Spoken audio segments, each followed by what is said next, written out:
সাকিব তো আর বাংলাদেশ রাষ্ট্রের জন্য কিছু বয়ে আনে নাই, সাকিব নিজে অনেক কিছু অর্জন করেছে। হ্যাঁ, সাকিব দেশের জন্য কিছু করে নাই। আপনি কি করছেন? দেশে একটাই বিশ্বমানের ক্রিকেটার আছে, এখন মানুষ ওটার পিছনে লাগছে যে ওই কি করছে না করছে।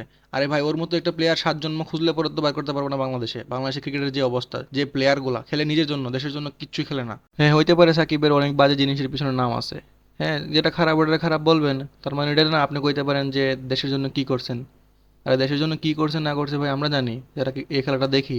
সাকিব আল হাসান দেশের জন্য কি করেছে এই কথা যে বলেছিল 2017 সালে, আমি যদি ভুল না হয়, সেই তো মনে হয় সাকিব নিয়ে লেখালেখি করছিল ফেসবুকে, সাকিব কেমন প্লেয়ার না প্লেয়ার। আর যারা বলে সাকিব বাজে প্লেয়ার, সাকিব দেশের জন্য কি করেছে তাদের জন্য এটা।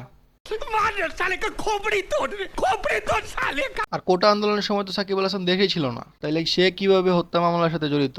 হ্যাঁ, অন্যভাবেও থাকতে পারে, ঠিক আছে মানলাম, কিন্তু একজন গার্মেন্টস শ্রমিককে হত্যা করে সাকিব আল হাসানের কি লাভ? আচ্ছা ঠিক আছে, লাভ লস দেখে লাভ নাই, আগে প্রমাণ হোক যে সে হত্যার সাথে জড়িত। ইন্টারন্যাশনাল আইকন, শুধু বাংলাদেশের আইকন না, ইটস এন ইন্টারন্যাশনাল আইকন। বাংলাদেশের কয়জন আছে যে ইন্টারন্যাশনাল আইকন স্ট্যাটাস হোল্ড করতে পারে?